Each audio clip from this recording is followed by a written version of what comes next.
Hello, Algorators Court is back in session, and Monday's docket is hot, hot, hot. I'm Al Reynolds, and this is the Court of Public Opinion. I'll be serving as the judge, and you, the viewers, will be serving as the jury. As you know, the Court of Public Opinion is a place where you, the people's voice, can and will be heard. All right, be sure to hit that like button. Also, don't forget to hit that subscribe button. If you are subscribed, don't forget to hit that share button. Invite your friends over here. Learn the law. Learn the gossip of the law. Learn everything in between and how it can help you out in your life. Also, turn on your notifications and don't forget to drop down in those comments because we love to hear from you and we love to answer any questions that you may have surrounding the court cases that we're examining tonight. All right, let's introduce our legal beagles. We have a three-team member all-star set for you tonight. First up, we have our fiery civil attorney, Shatan Turner. Shatan Turner, welcome back to the Court of Public Opinion. Hey, Your Honor. Hey, Algorators. We're going to have some fun tonight. All right, next up, we have our entertainment attorney, Jay Carter. Jay Carter, welcome back to the Court of Public Opinion. Glad you're joining us. Hi, everybody. Happy to be back. And last up, we have our criminal defense attorney, the one, the only, Brian Ross. Good luck, Brian, with the ladies tonight. Hey, I'm down here in full hurricane prep mode. Pray for your boy. I think you're going to survive. I've seen that new house. That multi-million-dollar house isn't going anywhere if you tried to blow it down. All right, everybody, court is now in session. We have an interesting night for you tonight. First up in the docket is Michael Jordan. Michael Jordan, welcome to the Court of Public Opinion. As you know, Michael Jordan owns a racing team. It's called 23XI, I think it is. All right, along with Front Row Motorsports. And he's filed a federal antitrust lawsuit against NASA this very month of this year. And he's saying that the organization is basically a monopoly, and it's hard for anybody to make any money except for those who participate in the monopoly. Attorney Brian Ross, talk to us about what this means and what is going on with NASCAR. First thing I want to do is I want to clap for Mr. Michael Jordan. You did a great job, sir. I am a NASCAR fan. I love cars. I'll judge will tell you I love cars. Michael Jordan bought a team in NASCAR during the height of the George Floyd, quote unquote, racism time period. And he bought it after Bubba Wallace allegedly found a black race car driver a noose in his garage at a race in Alabama. Michael Jordan felt compelled to step in. He's from North Carolina, which is the headquarters of NASCAR, and they welcomed him with open arms. He is the brightest spotlight owner in NASCAR. NASCAR has a bunch of teams, individual teams. They make money from Ford. They make money from Toyota. They make money from Chevrolet, blah, blah, blah, blah, blah, blah. Michael Jordan says, where's the love? Share the money. How come when we have to sign this new collective bargaining agreement, the only people who are making money is NASCAR? Now, here's the scary part. Of the other teams in NASCAR, 13 of them signed. Only 2 didn't. And Jordan, along with Front Row Sports owners, sued NASCAR under what's called the Anti-Sherman Act. The Anti-Sherman Act says, I drive for NASCAR. I can't go drive for any other entity in this country and make the kind of money that I can make doing NASCAR. Therefore, NASCAR has what's called a monopoly because they control the only industry like that. These rules apply to football, baseball, basketball, and hockey. Same rules. So if they're making millions of dollars without sharing it, they are in fact a monopoly, and we have to know how much they're making, which is open the books, and they got to share some with me. It's a big problem for NASCAR. Big problem for NASCAR. Now, according to NASCAR, this has been a charter system that they've had since 2016, correct? And they are saying, that despite, basically Jordan is saying we need to revisit these archaic rules where only certain people are allowed to make money. What defense does he have to do or prove in order to have this case or have this lawsuit taken seriously? The biggest thing he has to prove is that they're acting in bad faith, that they're not fair dealing, that they're saying, okay, fine, understand we're the only ones, right? We understand we're the only ones. We're going to show you some of the money. But Jordan goes, no, pull back the curtain. The truth of the matter is there's more money on the table. You guys are bringing in billions of dollars in revenue and using us race car drive owners to do it. So you have to show us how much you're making so we can actually have a deal. It's like any other business, right? Show me, I'll show you mine. Don't hold yours back and I later find that you had another $1 billion in the bank. Share it with me. And that's what NASCAR doesn't want to do. NASCAR's argument is we're a closely held corporation. We're family oriented. Right. That's right. The France family, right? Right. The France family, right? Okay, so attorney Jay Carter, help me understand this, right? Because one of their arguments is that NASCAR forces you or forces teams to purchase parts that they need for their cars from one single source supplier. Is that legal? You're on mute, beautiful. It is legal because essentially it's a private company. So if you're going to race with them, you sign a contract with them that there's certain things that you will abide by regarding parts, how the even how the cars are marketed, with like how the cars are wrapped. You sign up. It's almost like a independent they're not really employees, but there's some contractual obligations that they require them to abide by if they do it.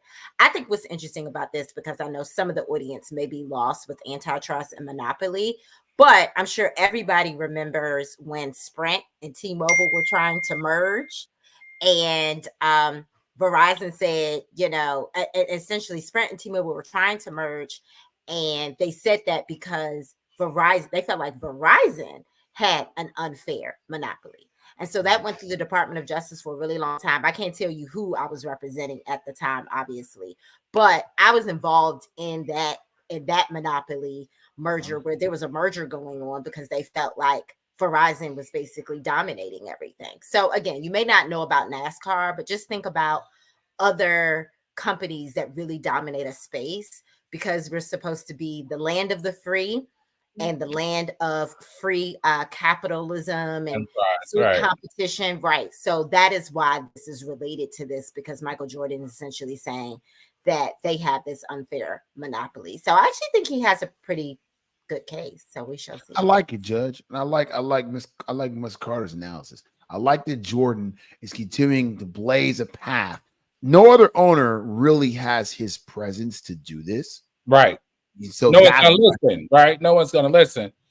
No one's gonna listen. Michael Jordan walks in a room, people sit back and want autographs and pay attention. It's just who he is. Especially when it comes to money. Attorney Turner, what are your thoughts on this particular case? And do you think it's okay to create a monopoly style environment where there's no accountability, just showing how much money is being made and who's making it?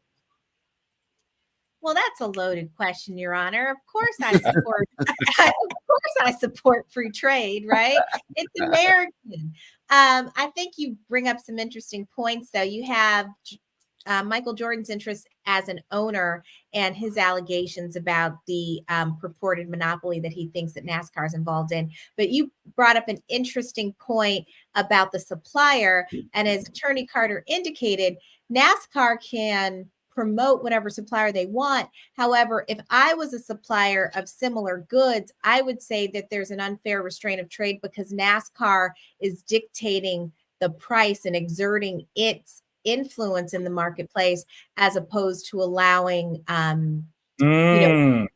aid to actually right, and the price point and all the other things that I learned in economics at UVA when I made to dictate what the price. Oh my God, that class was so hard.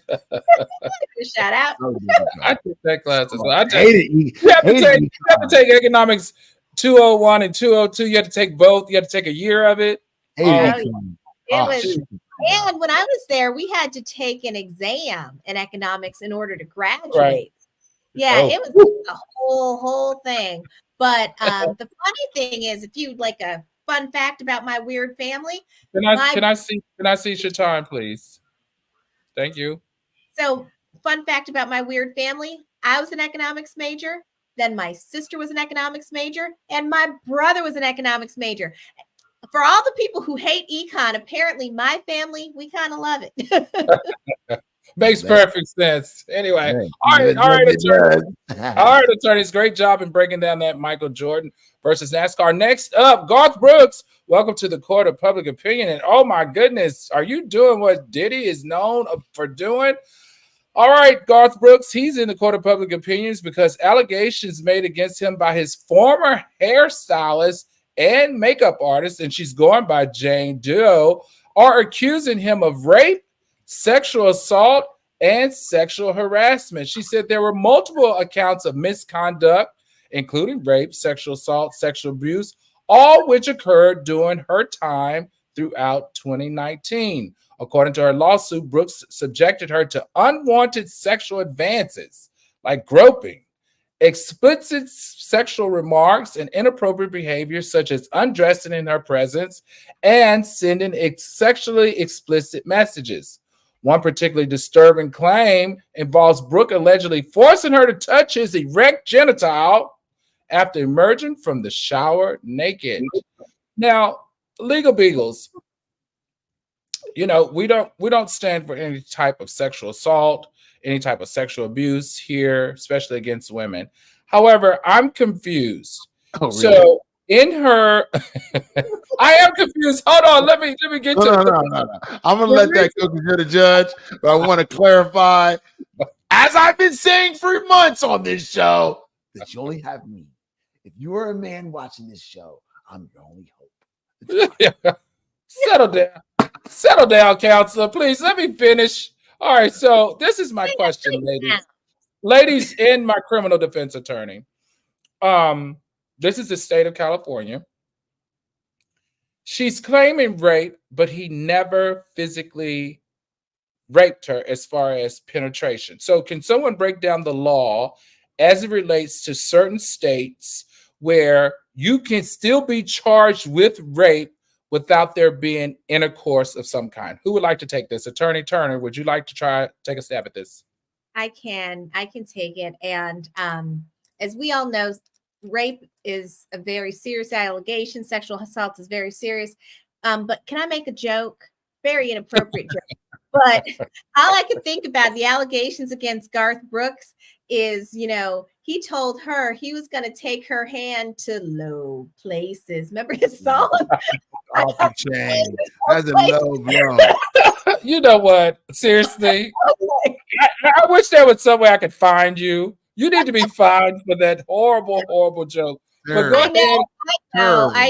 Okay. And the other thing I want to commend you and the producer and the bailiff for is to bringing diversity to this argument, because what this also illustrates is it's not just the brothers who have been involved or accused of this kind of like inappropriate activity against women. It's apparently rampant in Hollywood, if you believe what this person's talking about.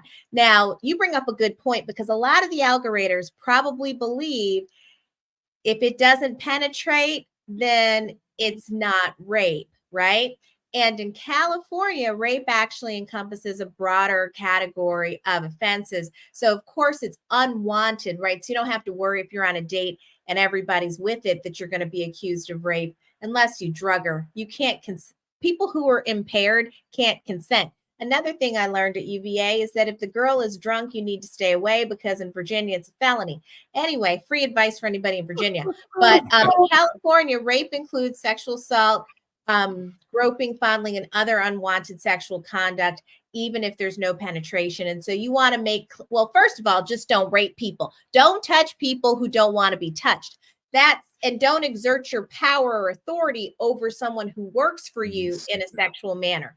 That said, if you got some free time, you should probably review what's considered rape in your state and what the potential penalties are, because if this rape charge sticks, he's facing potential prison time.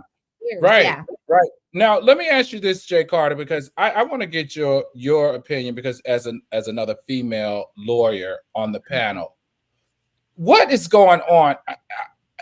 Is the Diddy situation influencing people to go back and say, hey, you know, they didn't know their rights and now they want to exercise all their rights? or are they becoming more confident to share their own experiences now, and they want to go get their money because they've seen in his particular case, using it as a backdrop, that you can get paid? What is the sentiment now? Because it just seems like everyone's coming out of the woodwork as it relates to sexual assault, sexual abuse. And now that you understand in certain states, rape can be defined by not penetration, but merely groping. What is this setting our court system up to experience now? So first of all, I'm with Shatan. I'm just happy it's not a brother up on the screen. I was so tired of seeing our brothers up here every week, you know. So to me, and that's kind of answering your question. I think we are being inundated with entertainers being hit with civil lawsuits decades later. Right. And there's two reasons. One, to your point, I guess we can start calling it the Diddy effect, right? Just like Okay. Weinstein effect. And you had other people file after Weinstein against Epstein and some other people. So there was that Me Too. So there was that movement. So now we are now in Me Too Part 2, and it is being initiated by what I call the Diddy effect. So yes, people are more confident that A, they can come out and be believed, B, they can get paid. I think, unfortunately, though, as Brian has said, with the clients he can obviously represent, if it's creating this bandwagon effect, it's going to be really hard to decipher, like, who's just trying to get paid versus who was actually assaulted, who actually consented versus who didn't. And I know we're going to get into that a little bit more with our Diddy update towards the end of today's show. But it's just opening up a floodgate. And again, I'm absolutely with people filing for their rights. But it's just interesting that with California and New York, and I'm sure there's some other states, I won't quote them because I don't know them off the top of my head. These are two jurisdictions where they have opened up new laws to allow people Right. to go back and civilly file. Also, some people say, well, if this really happens to you, why don't you go to the police? Well, statute of limitations. Diddy was dragging Cassie down the hall. He's never going to be charged for that, right? But they figured out a way to put it in a RICO so that he could be charged federally. So there are ways you can do it, but typically, if something happened 15 to 20 years ago, the only relief you're going to get is civil, and these women are way, way more comfortable now that what we're experiencing, as I call it, the Diddy effect. Okay, Brian, let me go to you, the only male on the and criminal defense attorney here. Now, Brooks' defense is that, you know, he's filing a preemptive lawsuit against her, claiming attempt for extortion and defamation. He said for years she's been trying to get him to pay large sums of money to prevent her from talking. Now, help me understand, is it still extortion if he did it? No, it's not. It's not. Extortion means trying to take something from someone without a basis for doing it, right? You're Right. leveraging Garth Brooks' fame, saying, I'm going to go tell everyone that you showed me your wee-wee, right? Yes. Unless you give me $10 million. Well, if Garth Brooks did, in fact, whammo and show her it was wee-wee, then there's not extortion. She's correct.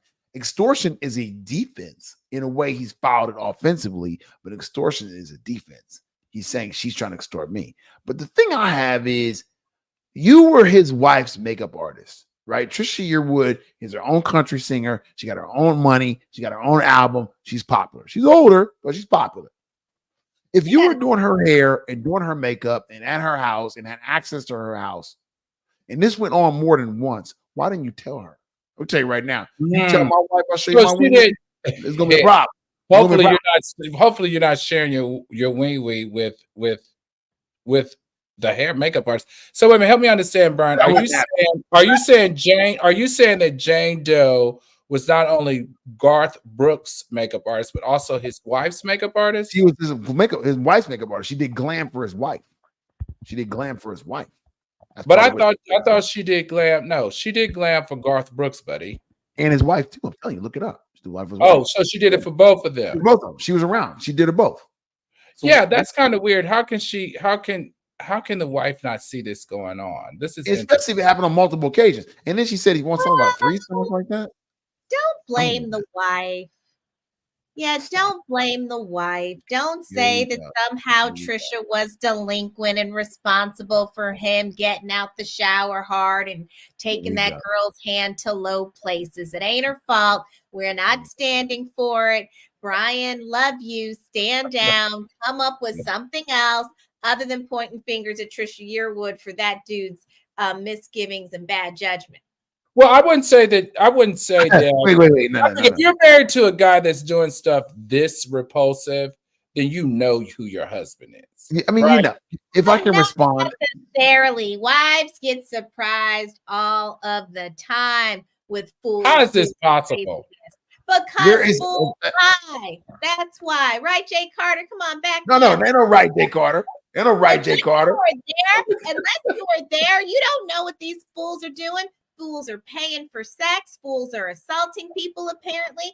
And fools are making really bad decisions that are compromising the assets of the family. So now here's Trisha, right? Now, granted, they're famous. Oh, Lord. She's having a flashback. I'll be quiet.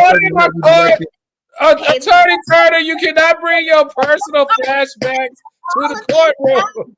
Listen. Order in the court. Don't blame Trisha. She is not a party to this lawsuit. Ain't nobody said she did anything wrong. Attorney Ross is speculating. That's all I'm saying.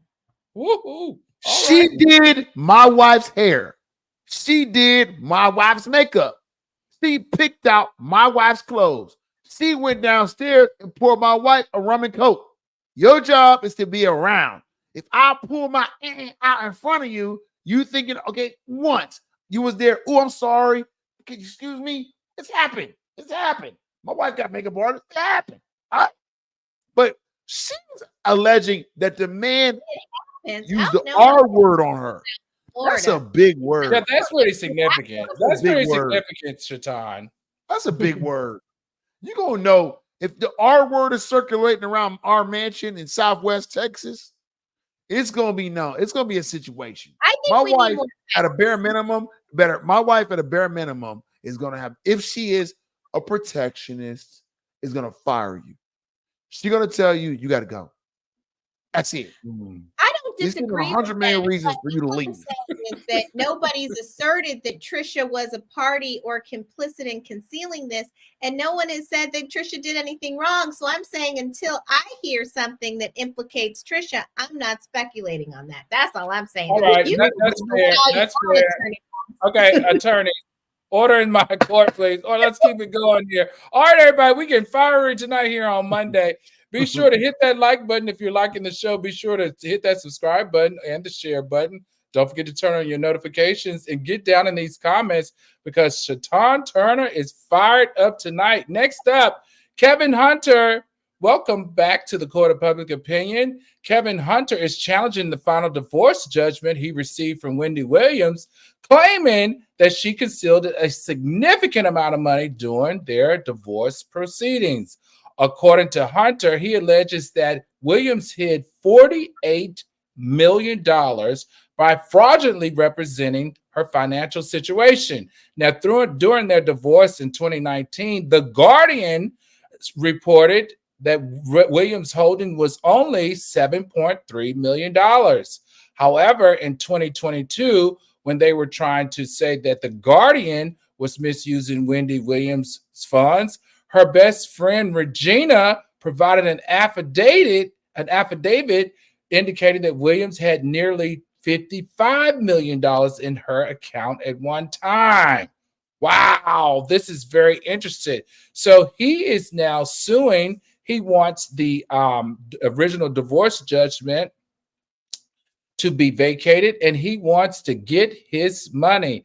Attorney Jay Carter, what is going on here? He's saying, number one, that there were concealed assets. And then also, number two, he said that the Guardian cannot represent Wendy Williams in the state of New Jersey, even though she's shown proof of guardianship in the state of New York. But the courts have asked the guardian, you have 21 days to show that you have jurisdiction in New Jersey. What exactly does this mean for Kevin Hunter and his quest to get more money from Wendy Williams? First of all, I think somebody commented it already. Kevin, please, just please. But anyway, I understand that at this point he feels like he's been, treated unfairly about the guardians and the payouts he was supposed to receive.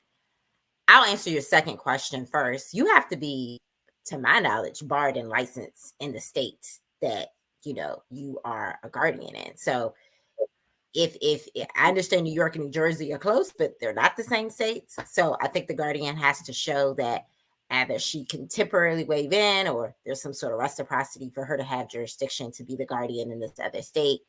And then as it relates to concealment, he's alleging that there's some sort of affidavit that supports that there were more assets put somewhere else. I mean, the court is going to have to vet all this. So this is not something you can just kind of make up. If there truly is money somewhere else, I mean, anybody will tell you, even in criminal law, just follow the paper trail. Like, I know people try to hide things, but if there's any sort of affidavit to support that it's somewhere, then yeah, this is the time where he should probably bring it up if he has strong reason to. Right. Attorney, got it. Attorney Turner, help me here, because this is the deal. Everything would have been fine if this friend wasn't claiming that the guardian was abusing Wendy Williams' money, correct? Because 2019, you have to go to court. I've been through this. I have divorced a very popular television talk show host.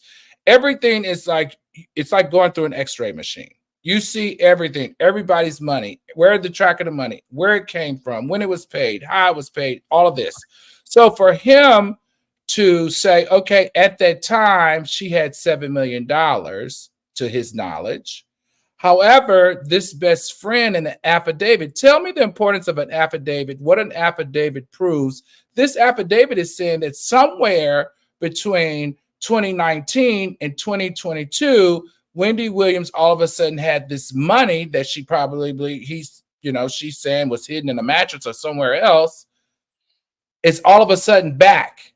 So do he have legal rights to that money if she in fact hid it and it was fraud and misrepresentation and misconduct? So I think fraud, misrepresentation is a stretch under these circumstances, because people have been saying that Wendy Williams hasn't been all there for quite some time. So I would take the position, if I were representing her, that any misstatements were neglectful omissions as opposed to intentional, and fraud requires intention. Oh, I can't. No. Right. I'm not buying that. Okay, if it was from $7 to $10 million, I'll give you some omissions. We are not going to pretend like in this court of public opinion that you, because you had too much up your nose or too much down your throat, that you all of a sudden forgot that you had $45 million somewhere else. Now, Attorney Turner, you're pissing me off. I'm not saying I would be successful, but I'm saying that argument cannot be made in this court. Nope. Well, not Your Honor, here's the thing, though. The dispute came up in a guardianship proceeding anyway, right? And so because she is a court appointed guardian, that means that she lacks capacity. So the question becomes, when did she start lacking capacity? Because if she lacked capacity during the divorce proceeding, she can't be held responsible for fraud. That being said, right, that means somebody who represented her would have been responsible for being truthful with the tribunal and with her ex-husband about the total of her assets.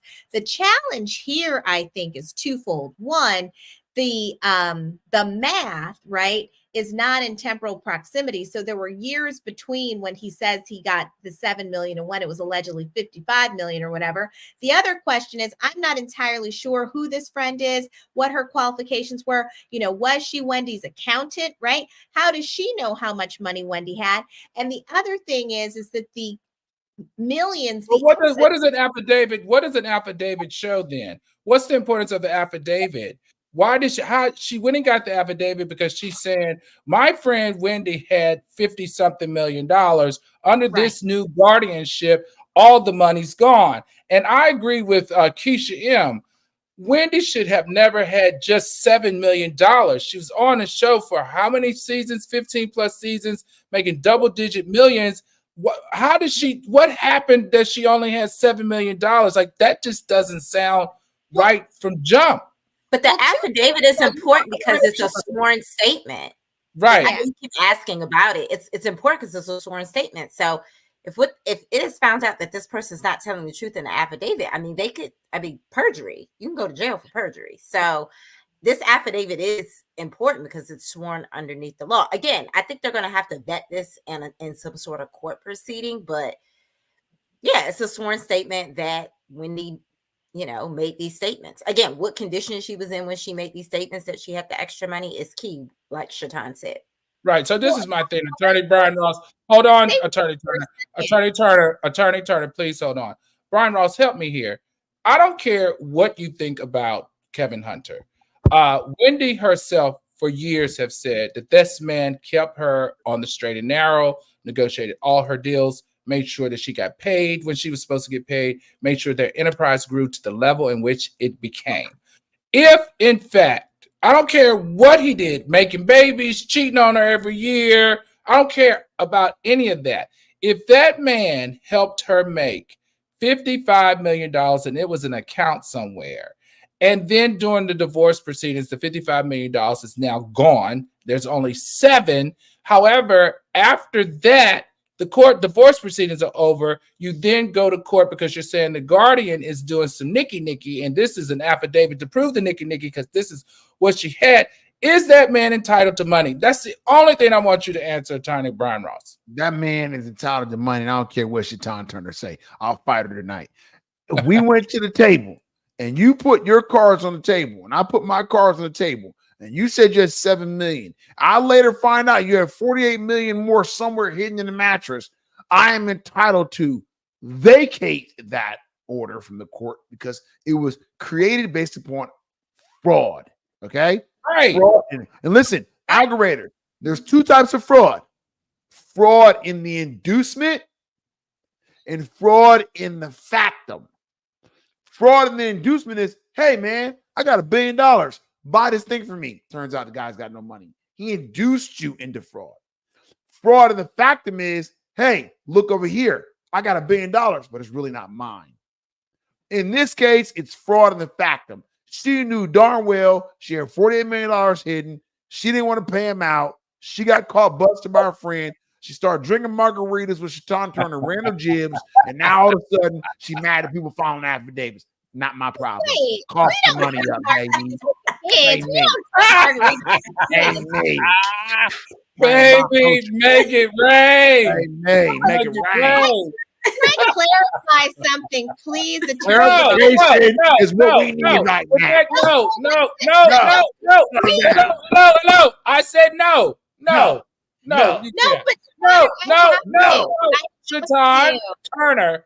I want you to hold her contempt of court. The answer is no. You cannot talk. Clarification. I have to, because I'm not disagreeing with Attorney Ross's connection of those dots as he presented them. Okay. What I'm saying is you have to remember that Wendy is the person who allegedly made the statements about the $7 million. Her husband was her manager. No, that's not correct. That's not correct. During the divorce, she had the guardian. Remember, the guardian is the one. Guardian made the representations, but the guardian, yes, right. But the dispute submitted by the guardian. The guardian submitted. Listen, hello, Shatan. I need you to listen for a second. Two of these, one of these. Okay, the guardian is the one that submitted all financials. She had ownership of all of Wendy's finances in 2019. So according to everything that she got guardianship over, which is all of her finances, she totaled it up to be $7 million. Okay, now what I will give you is when he sit there and they're telling him, hey, your wife only has $7 million in all your assets. You've been there with her for 20 plus years. You know how much she made. Why would you ever settle for her just that being the little bit that she has? That should have rang a bell in your head that something's not right. But that's a whole nother conversation. All I want to know is in legality, if she in fact misrepresented, was fraudulent and presented all of her money to the guardian like she was supposed to, if there was $43 million out there up at the time of the divorce, does he deserve to get his portion? How can any lawyer on this panel argue that he can't? I'm not saying that he can't. I'm just saying we have to connect the right dots, right? So Wendy lacking capacity, if she was under guardianship when this all happened, then the only person's forthrightness that is at issue is the guardian. It's not Wendy's, because it was already determined that she lacked capacity. So she's not the individual that was guilty of fraud. The person who was controlling her finances at the time is the person who had the obligation. That's not what I'm asking you, Attorney Turner. I'm asking you if, in fact, the money was there. I don't care who misrepresented it. As I answer my question.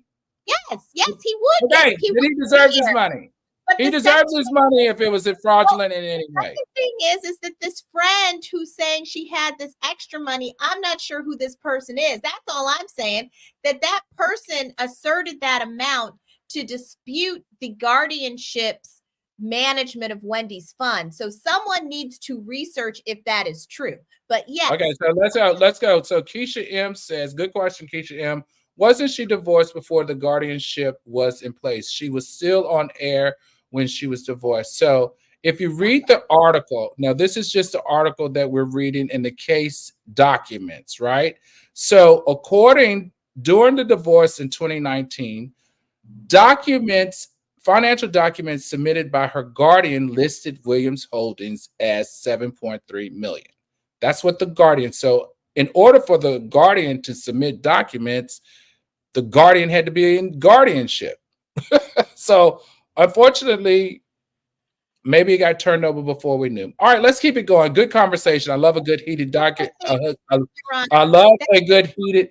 I don't want to hear from you right now, Attorney Turner. All right, next up, everybody. Jussie Smollett, welcome back to the Court of Public Opinion. Oh my goodness. It just keeps on. This is one of those cases that keep on giving. All right, Jussie Smollett lays out several points to support his ongoing legal claims, and his primary legal stance remains his assertions of innocence regarding the 2019 attack, which he was convicted of staging. Now, in his recent interview, he says that he absolutely did not stage it. He does admit to buying items used in the attack, but he feels like everything else was misrepresentation and that he should not be charged with a felony because he's not a felon. Whew, this is a lot going on here. And on top of that, he said that if he was not innocent, he wouldn't have spent $3 million of his personal money trying to get resolved. Attorney Brian Ross, talk to us about this Jussie Smollett case. Jussie Smollett has been running around out here on bond, pending appeal. That's the bigger story. We talked about that, I think, a couple of weeks ago on your show. But he is having what you would call severe buyer's remorse. First of all, you look at your checking account. You ain't making the money you were making 5 years ago. You spent $3 million on something that could have been resolved in a couple of weekends. No one cares about you that much. No one cares if you're a felony. I don't want a felony on my record. For what? You could have kept your $3 million and earned 6% interest and been quiet. So now you spent this money, you're out of it, and you're still potentially going to jail. That is the context of what's going on. He's having buyer's remorse. So he's going to everyone's show, whining and complaining about the decision he made. Hey, put your big boy pants on. You're down $3 million. You're going to Cook County Jail. Enjoy the time, bro. They got good peanut butter and jelly sandwiches. You'll be all right. It ain't that bad. All right, Keisha M said, wait a minute, not too much for my fiery attorney, Shatan Turner. Your Honor. Just a little banter here. Let me throw to you, Attorney Turner. I don't understand why every time I'm a Jussie Smollett fan. All right. You guys know that I said on the 5-part docuseries, I had to read every document. I had to read and view every court, every single thing as it related to this case. I did a 5-part docuseries for Fox Nation. I even partnered and worked with the Fox executives who placed outbound calls about the decline of this young man and the conversations that they brought to Lee Daniels and saying, hey, you either have to kill this guy off, write him low, write him down, make him less important, or the viewers are going to turn their back on him and we're not going to renew the show. Okay. I am confused how he says that he regrets doing the Robin Roberts interview because he said he was mortified when he watched it. However, he says that his story has never changed and he's never lied. However, if he'd only paid $125,000 to do community service and push this behind him, he would have $2.9 million. Yes. I don't understand. I just don't understand what's going on. Like, Attorney Turner, tell me what is going through this young man's mind. Now, let's also bring to the forefront that he said that he wanted to go to drug rehab, but they told him that he couldn't. So it's hard to speculate about what's going through his head, but I'll make an attempt. I want the algoriters to also notice I took off my jacket. I have my Vaseline right here, so that I can go head to head with the judge. Please do not bring up Vaseline or lube on this show. All right, Diddy, you got your baby oil. You got your baby oil. DiddyLube.com. DiddyLube.com. We are forever ruined. Forever ruined, people. But yeah, I mean, Mr. Smollett is attempting to create smoke and mirrors to redeem his image. So he's got this real problem, which is he had a made up story that he thought was going to help protect his role on the show and make him be a victim and get all of the like white people love, black people love, brown people love, everybody love who felt bad about the George Floyd murder, right? Right. And then it all blew up and it was fake, right? And he hasn't been able to accept that everybody knows. And so for whatever reason, maybe it's because he feels guilty about tarnishing his family's good name. Maybe it's because he wants to become a leading man again. I don't know, but he's burning through money with lawyers. And as you know, the lawyers on the panel, you know, I have a captive client, but for people who have lots of clients, like lawyers will let you burn up your money if you want to, right? So somebody has bought a house, put their kids through college and funded their retirement just on Mr. Smollett's foolishness because he won't let this go. Right. It's not clear to me. He says that there are facts that are not known that will become known that he's not at liberty to discuss. And I'm not really sure what those are because this is on appeal. It's not like he's awaiting trial. So it's unclear to me what he might be holding back that anybody would care about. But yeah, he seems lost to me, and maybe he should go to rehab again because maybe he started using his own. Maybe so. Like, because my thing is, okay, why would you be mortified after watching your Robin Roberts interview? You claim you told the truth. So why would you be mortified? I think he's mortified because of how he came off. It's just like I'm sure R. Kelly is mortified about his interview. You think it's a good idea to get in front of a story and hurry up and do an interview on a huge platform, and then you go back and watch it and you look terrible. So I think it's more of that. Something that has come up that we haven't talked about with Jesse, he was mentioning something about double jeopardy. I just want to set the record straight. There's no double jeopardy here for one primary reason. So I looked into his first charges. His first charges was a class 4 felony, filing a false police report. Those charges were dropped. They then went back and charged him with 6 felonies with disorderly conduct and lying to the police. So there's difference between lying to the police and filing a police report. Those are 2 different charges. Wow. So if he's going to try to come up in this appeal saying, oh, it was double jeopardy, that's one of the reasons why this shouldn't stand, that's not going to work. So hopefully he's listening to this. Don't use the double jeopardy thing. That's not going to work in this particular case. Just stay. What can he use? What can he use? Nothing. Nothing. He can only just continue to stick with the story about he was attacked. Now, this is news to me that he admitted into buying the tools. So you bought the tools, but you weren't planning for someone to then steal the tools to attack you. You were using the tools maybe for something else. Because to your point, Yeah, I want you to buy the tools and bring it to me out in the cold. Just send it to me. Don't use it. No. Let's rabbit hole for 5 Don't seconds. hand it. Look, don't use them on me. Just hand them to me. No. But think about it. He is an actor. So Right. if I were to create a creative argument for him as his counsel, I would say that he admitted to buying the tools because he was using the tools for something else. He was using the rope. He was using it for something else. These people broke in and then used those tools to keep him captive. So Well, they didn't break in. This all happened out on the cold streets of Chicago. no, they went into his apartment and No, baby, no. Nobody. Hey, look. Nobody. I hate to tell you, nobody went in his apartment. Nope, that ain't how that happened. Nobody's getting up at 3 in the morning to go downtown Chicago to get a Subway sandwich. It He ain't went to happening. go, It's allegedly, he went to go get a -10 Subway. Wait, Allegedly, was he hung outside? Yeah, no, listen, sweetheart. He went to go get a Subway sandwich allegedly at 2:00 in the morning or somewhere in that vicinity. Right. As he was walking to Subway or somewhere in his transport. No, actually, he was coming back because he had the sandwich in his hand. Sandwiches. This isn't funny. He had a sandwich in his hand and he was attacked at that time by 2 individuals who had on MAGA hats and they had a noose. They put the noose around his neck, threw bleach on him, and he called him But was this all done outside? Outside. He runs home. Right. He runs home.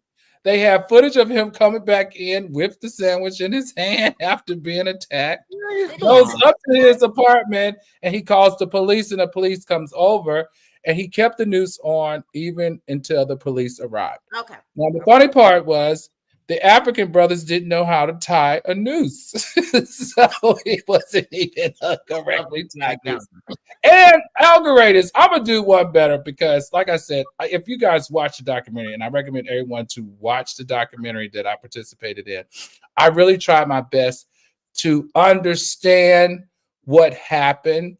And on this Friday's show, I don't know if we're going to have lawyers on the panel, but on this Friday's show, I will have the African brothers to discuss the Jussie Smollett case here on my YouTube channel. And any lawyers that would like to join and ask questions, you're more than welcome. They're open to it. And I spent over a year, probably 2 or 3 years now, really understanding this family, understanding their family, his mother, who is the one who kind of helped them get out of jail. So I think anyone who's interested in the Jussie Smollett case, join me this Friday. Turn on your notifications. We are expecting to have the African brothers on to talk about this case in real time. All right. Okay.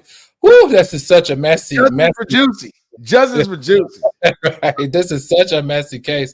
And so you know that he acknowledges personal fault, but not guilt.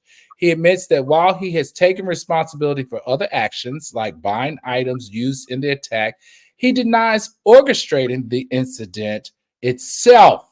He explains that certain truths about his actions were used to support false claims about the larger situation. I don't know what to say. I just don't know what to say about Jussie Smollett. Jussie Smollett, if you're interested, we'll have the African brothers right here on Al Reynolds to talk about it more. Next up, Floyd Mayweather. Welcome to the Court of Public Opinion. Floyd, this is a very interesting case, and I can't wait to get the lawyer's opinion on this. In this case, Jasmine Woodard, an exotic dancer at Floyd Mayweather's Girl Collection strip club in Las Vegas, is suing him for allegedly slapping her after a dispute over unpaid wages. His legal breakdown of the situation and the possible claims, which I thought was brilliant. I have to say, this young lady got a good lawyer here, is assault, battery, failure to pay wages. Look, she threw in hostile work environment and retaliation and emotional distress. She is going for a huge check here. Criminal defense attorney Ross, what are your thoughts surrounding the claims of Jasmine Woodard? Floyd stepped off the ring after he fought Manny Pacquiao, and he said, "Hey, Ross." I said, "What's up, Floyd?" He says, "I'm about to buy a strip club." I said, "Don't do it." He didn't listen. Now that didn't happen. That's a lie. But he did subconsciously. I was like, you got like $600 million. Why don't you invest in downtown Manhattan real estate instead? And exactly what's happening to Floyd is what I'm afraid of. This woman says that she was working there. She stepped off stage. Floyd approached her about unpaid monies or tips or something, that whatever it is, money. And when she didn't meet his needs, he smacked her. She ran to the back. He followed her to the locker room. Now you're in the girls' locker room where they change. Okay, owner. And she's crying. And he says, you can't take a joke. It's not a joke if you smack someone. So then he says he didn't do it. Problem for Floyd is he's got the same problem that Diddy has. Too many witnesses. Right. You're going to get someone to come forward and say this. This lawsuit, in my opinion, is going to go away. I mean, Floyd needs to make it go away. Like quick. Like pay this one off. Wrap it up. Get it done. Because now another woman comes forward and says she's suing you for unpaid wages. Once you get to that unpaid wages, some statutes allow for attorney's fees in that. So you have to pay them the $2,000 or $3,000 you owe. But while you're fighting this out of pride for years, you're going to turn around with a $100,000 legal bill. Now, Floyd's got a lot of money, so he can handle this. But you need to stop it. If you did, in fact, get involved in this, pay this woman out and get out of it, man. It's too heavy for you, bro. Attorney Jay Carter, so I'm confused. She's a stripper, right? So when you throw the dollars on her, she's saying she didn't scoop it off the ground and get it? Or what wages did she not get? Okay, so don't ask how I know. But let me find out you know how to make a clap. Let me find out you know how to make a clap, Carter. No, that's not what I'm saying. Anyway, don't ask how I know. But what I'm saying is, to my understanding, my personal knowledge, when you are a stripper, your money is right in front of you. Like they actually have sweepers come to sweep and make sure that when you're done dancing, your money goes where it needs to go, right? So that you get paid out at the end of the night. Also, a lot of clubs have a rule where the house maybe makes a certain amount of money, and then there's a certain percentage given to certain dancers depending on how long you've been there and all that. So as much as it seems like it's chaotic, strip clubs are pretty organized. So for them to have like this wage claim that even started the woman being assaulted in the first place because she wanted her money, like it's just really interesting that they don't have their finances together with the strip club, because everybody's even seen Players Club or Lisa Ray. It's pretty organized. Even when they're not getting as much as they should, it's kind of like Drake said, you knew what it was when you signed up. Like you knew what you were getting and not getting from the beginning. So either you're with it and you're going to dance or you're not. So I just find it interesting that a club owned by someone of his stature is having issues with payment. The second thing that we haven't talked about, and I don't know if this is going to be putting her claim, not to give her any ideas, but when you hit someone and you have hands that are registered. So his hands are actually registered as deadly weapons. Me hitting her and Floyd hitting her are two things. This can actually even turn criminal. So he gotta watch it, like right now, this is just civil, but your hands are registered as a deadly weapon. When you hit someone, it could be assault with a deadly weapon, him just slapping her. So to Brian's point, please just settle this and close the club. That's a very good point. Only here on the Court of Public Opinion do we learn stuff like this. And I guess clearly he does have registered hands because they are insured that way. All right, Attorney Turner, any comments on the Floyd Mayweather and abusing his strippers? Yeah, I mean, I have two quick comments in response to both attorneys. One, as Jay Carter was talking, Attorney Jay Carter, all I could think of was that song, Bands Will Make Her Dance. But anyway. What song is that? But it's catchy. But to your point, Attorney Ross, this isn't an issue for Floyd given his $600 million, but it is a benefit to the litigants, because I confirmed this because I thought this was the case. Treble damages are a possibility for wage claims like this, which means they could get 3 times the amount of compensatory damages in addition to attorney's fees. So as it relates to these young women who are suing him, their attorneys have pled the appropriate things to make sure that they never have to strip again if they win. Wow. So good for them. Come up. Wait, now what? What? Slap me, Floyd. No, I'm just kidding. That was completely inappropriate. Wow. Slap you or spank you? Which one do you want? Well, one could be fun, and I could sue for. So I got to think that. All right, everybody. Before we go into our last case on the docket tonight, be sure to throw some fire emojis in the chat, a briefcase emoji in the chat, and don't forget the stars. Right, the stars for that's right, for this, the Entertainment Esquire, and also some facts emojis, because here in the Court of Public Opinion, we're always teaching you the law. All right, last up, John Amos, Shannon, and Casey. Amos, welcome back to the Court of Public Opinion. This makes me so sad. This whole thing makes me sad.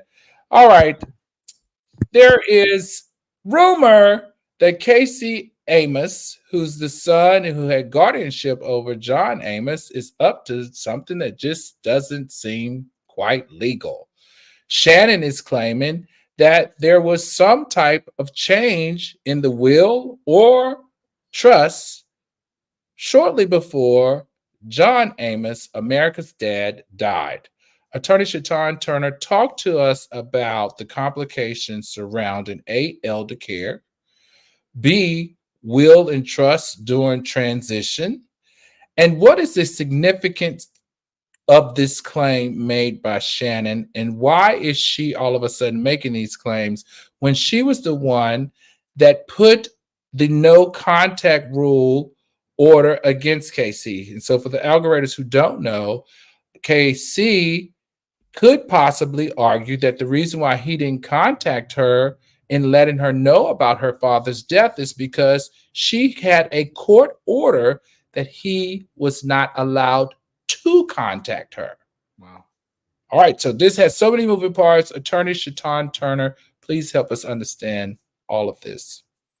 So there are a lot of moving parts. And at this stage right now, we're really just talking about media comments that are being made by the family as opposed to legal claims. And so we can flesh out what their potential legal claims might be. But right now, Shannon is just talking. Shannon is trying to persuade the court of public opinion generally, and potentially the people on this show, that, hey, my brother was dirty. He was wrong to our dad. He was likely engaged in fraud, which cheated me out of money, and I am the victim.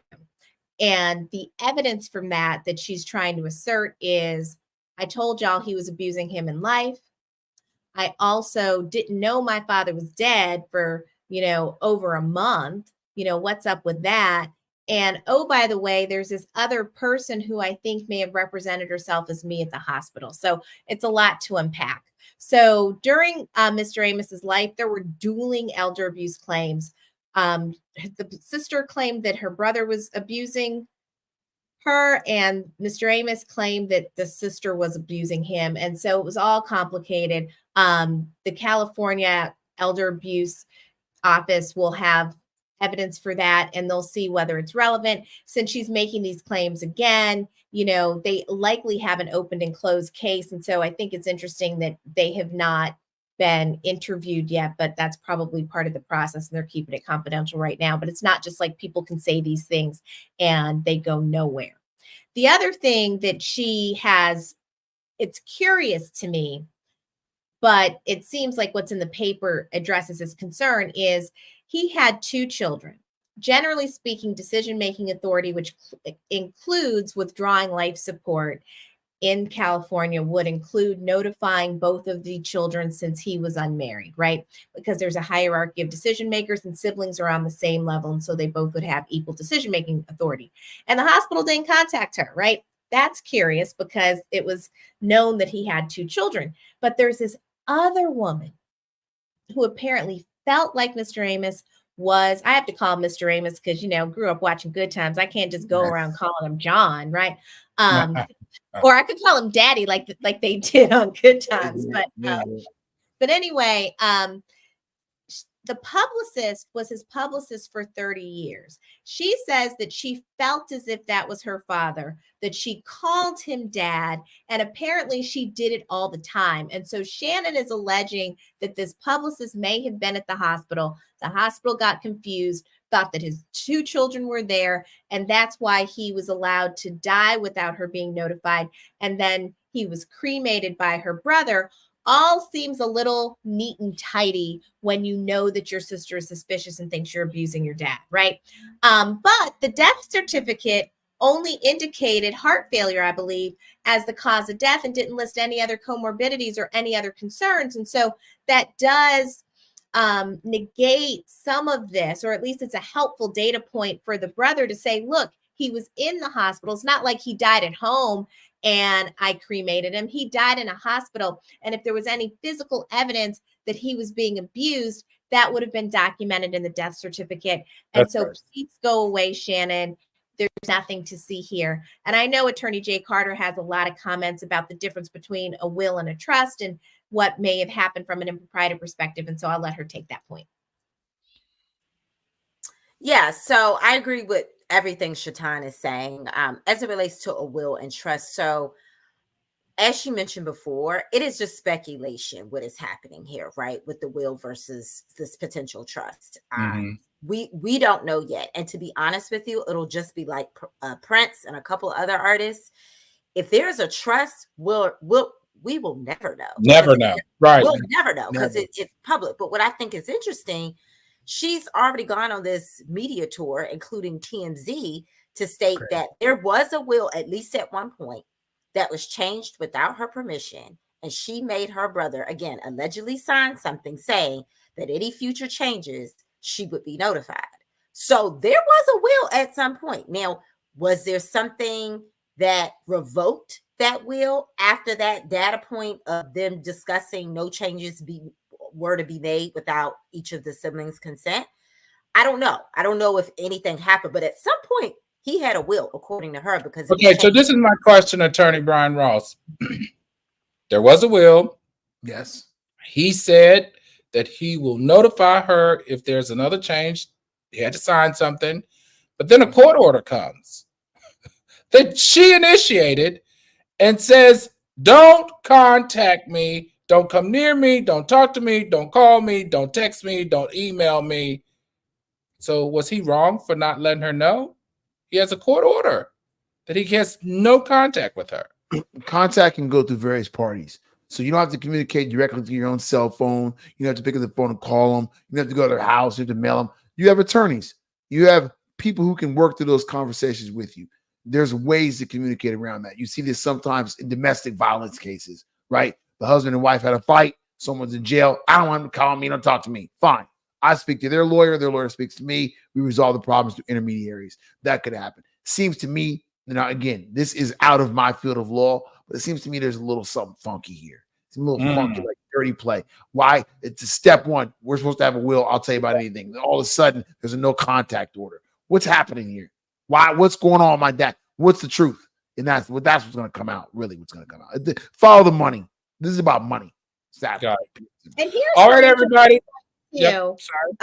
Is that unless Mr. Amos lost capacity during his life, he didn't have to tell anybody anything before he changed his will. So that's the other thing. Shannon may have had desires to be consulted, but she didn't have any right to be unless her father lacked capacity. And so it's probably a lot of money involved. And so I imagine that she's in it for the long haul because she's like, hey, just pay me something if I'm not going to get my full share. Right. You know what I find so interesting about this case is that John Amos was very vocal on IG Live. I mean, he was very vocal in the media about his health updates. He was very vocal in the media about his son taking care of him. He was very vocal about the elderly abuse. He was very vocal about his relationship with his daughter, Shannon. He was very vocal about his relationship with his son. So it just seems to me that if you want to put a timeline together, he tells you what's going on in his life. Never once did any diagnosis come back as Alzheimer's. As never once was there any type of diagnosis that came back forgetfulness.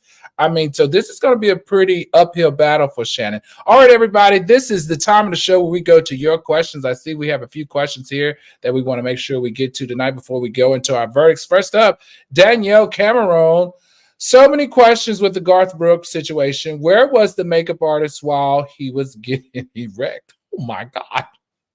Did she wait for him to get erect, or did it just happen? So allegedly, Danielle, she claims in the court documents that he came out of the shower already erect.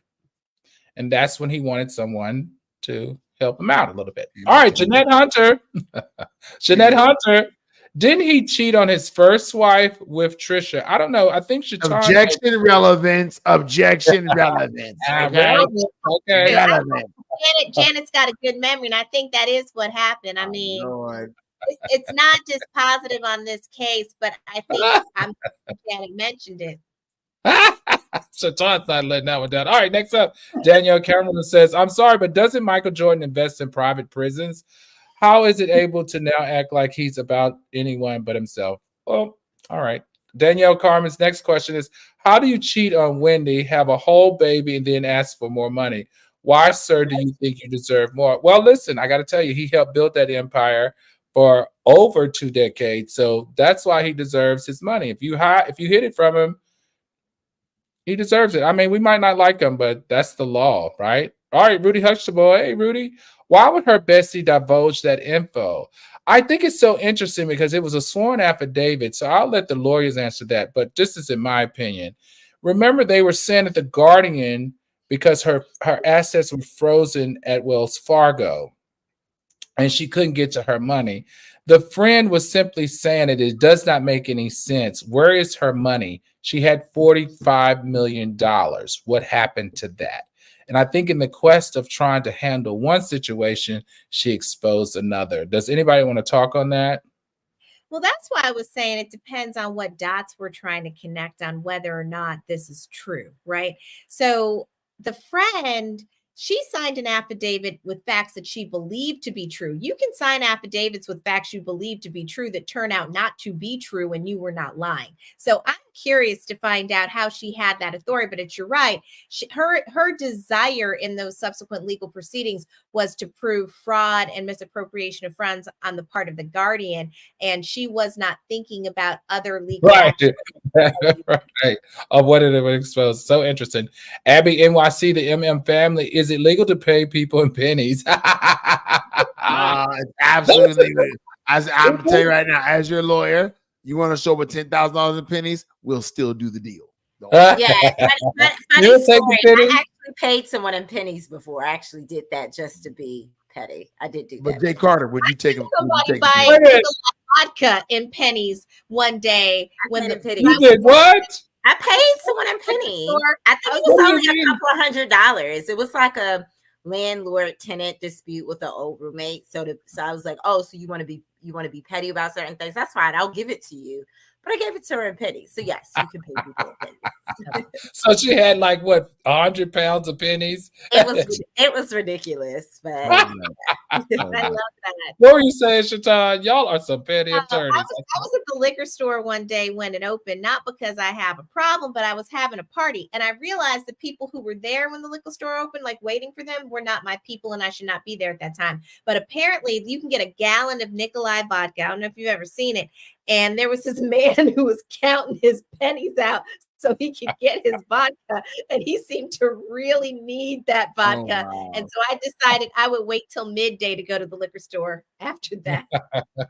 All right, everybody. This is the time of the show that we go through our different cases and give our verdicts. First up, Michael Jordan, NASCAR. Is NASCAR guilty or not guilty of creating a monopoly? Attorney Shaitan Turner, what say you? I say they're not guilty. Oh, yeah. Ooh, wow. Attorney Jay Carter. Are you muted? You're muted. I'll jump in. I would say they have a monopoly here. I don't know about bad faith, but there's clearly a monopoly here. Attorney Brian Ross? They absolutely have a monopoly. And what happened was they didn't want to let blacks in for a reason. Now they let one in, and now they got to deal with this problem. That's what I know, right? All right, I'm Al Reynolds, and I'm the judge here in the Court of Public Opinion. And we're going to find NASCAR guilty of monopolizing all the money. That's why there's only one family that continues to become billionaires out of NASCAR, even though we've had many, many, many, many African Americans to do well in NASCAR. Next up, Garth Brooks. All right, Attorney Shaitan Turner, is Garth Brooks guilty or not guilty of being a nasty little dirty man? Yeah, he definitely guilty of being a nasty, dirty little man. Whether he gets convicted, I don't know, but that's the perfect thing. Yes, guilty all day. Attorney Jay Carter, did he rape that lady or not? Guilty, not guilty? I'm gonna reserve judgment. Like I'm with Brian. She was around way too long around the wife and him for this to have gone on. I don't know. I'm reserving judgment. I think she's gotta. This is a civil case. This isn't criminal. So she's still got to prove, I believe, the preponderance of the evidence. So, all right, Attorney Brian Ross. I step out the shower and she hand me a towel. It ain't my fault she was in the bathroom. She could have waited outside. Not guilty. All right, I'm Al Reynolds, and in the court of public opinion, we're gonna find Garth Brooks guilty. Guilty, maybe not of rape, maybe not of rape, but definitely of being a pervert. With your wife downstairs watching the soaps, you upstairs putting your penis in another woman's hand when she should be doing your hair and your face, sir. That's guilty of perversion. All right. Next up, y'all don't think that's guilty? That's not guilty, and I ain't guilty of nothing. Okay, next up, Kevin Hunter. No, Wendy Williams. Is she guilty or not guilty of making sure all her assets were revealed during her divorce? Attorney Brian Ross, what say you? She's guilty. I'm not gonna buy Shatan's sword and shield argument that she's making, where he said, I hide behind my trustee. You informed the trustee. You granted the trustee access to the records. You absolutely knew you were totally agree. All right, Attorney Jay Carter, is she guilty or not guilty of hiding assets? I say not guilty because the guardian or the trustee should have did their job to go back to vet what she was saying was true. All right, Attorney Shatan Turner, is she guilty or not guilty of hiding assets? I'm with Attorney Carter. Wendy is not guilty. Free Wendy. Gotcha. All right, I'm Al Reynolds, and I'm the judge here in the court of public opinion. And we're finding Wendy Williams guilty of possibly hiding assets because she was very upset that she got exposed and that man kept that woman, got her pregnant, and drug her around town, treating her as his main woman. She didn't like it. So she was like, you know what? You're going to pay. And how am I going to make you pay? I'm going to hide my assets, and you're only going to get a little bit because I know your spending habits, and it's only going to last for a good year. And now you're in the poor person's house. And you took the house that I got for you, gave it to her. You are guilty. All right, next up, we have Jussie Smollett. Oh, well, do we even have to do Jussie Smollett? Is he guilty or not guilty? And what would he be guilty of? Attorney Brian Ross, what say you? He is guilty of perpetuating a fraud for this long, and he's realizing he's out of road. He's seeking mercies, but unfortunately, sir, you're going to the big house. Attorney Jay Carter, is he guilty or not guilty? He's guilty now that I learned that he bought the tools. If you bought the tools, then that's it. Like, I always try to play devil's advocate, but you making it hard. You making it hard. Attorney Shatan Turner, what say you? Guilty or not guilty? I'm with Abby NYC. She's got a little catchphrase, Messy Jessie. I like that one. Jessie is guilty. All right, I'm Al Reynolds, and I'm the judge here in the court of public opinion. And I just think he's guilty of not being smart about this. Why spend $3 million when you could have gotten off for $100? Yes. Why? I don't get it. I don't understand. Guilty for not being smart. Guilty for having dumb lawyers. Guilty for having a messed up mind. Guilty is all I can say. We love this family. We love this family. They're so talented. His mom was a part of the Black Panthers. Her best friend was Angela Davis. The dad was a historian, photographer of the civil rights movement, social activist.